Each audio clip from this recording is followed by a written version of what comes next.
All right, what you do, y'all? This your man King Eric, the media assassin, coming at y'all with another video. Be sure to subscribe, hit the like button for me. So there's another thing that people didn't know. The Gravediggaz almost signed the Ruthless Records.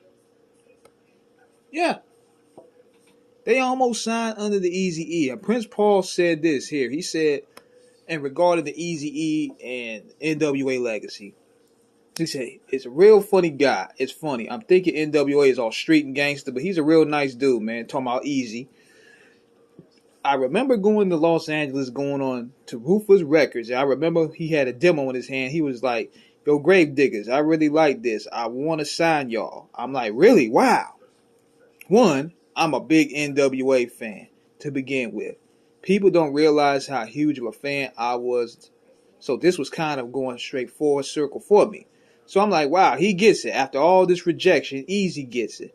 So I'm like, yeah, let's do the deal. And I remember Jerry Heller at the time was making an offer. Paul continued, explained that Heller didn't seem interested in the music and that the offer was one that did not please him. I talked to Jerry Heller, he told Hip Hop Site.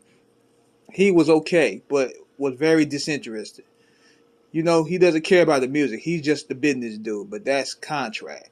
I don't remember the details, but I do remember it was probably one of the worst things I ever seen in my life. It was almost, we were better off not putting out the record at all. I'm not saying it was bad, but it was, yo, you want to put out a record, pay me and we'll put out the record. It made sense why a lot of people at the time had beef with Jerry Heller because it was that bad. It was like, what, you kidding me? It was horrible. But I still had a little faith, and I was like, I'm going to wait out a better situation. Paul also added the album is important to him.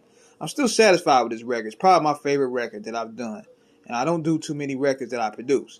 I think the records I've done are okay, but the one I listen to and I enjoy front to back, but I listen to the album, it's a little different for me because I hear all the production, all the hard work.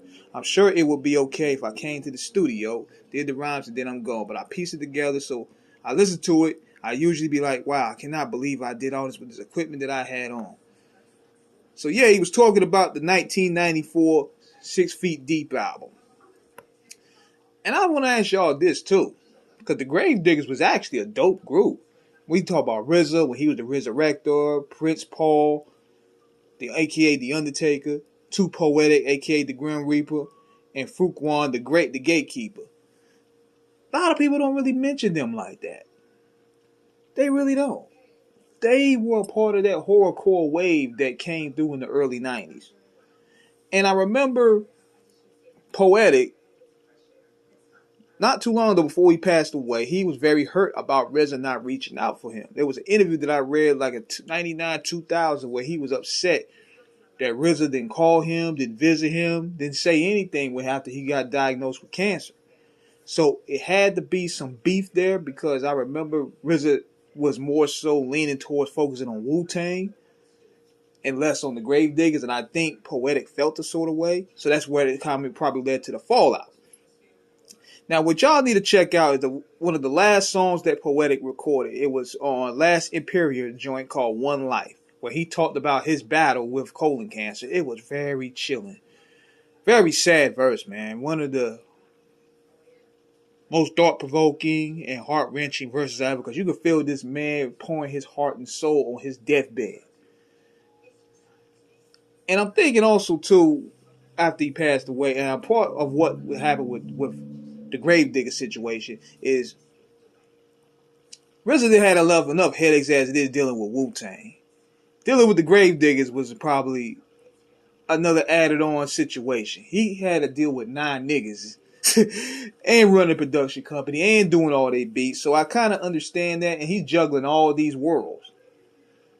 But I always just thought it was odd that he doesn't really mention that as a part of this story like that. But the Gravediggaz were dope, man. If y'all haven't heard, man, y'all need to check out the 6 Feet Deep album.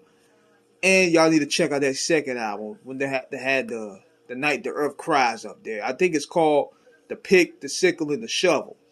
So let me know what you guys think, man. Rest in peace, Poetic. True dope MC, man, that we lost too far. Holla back.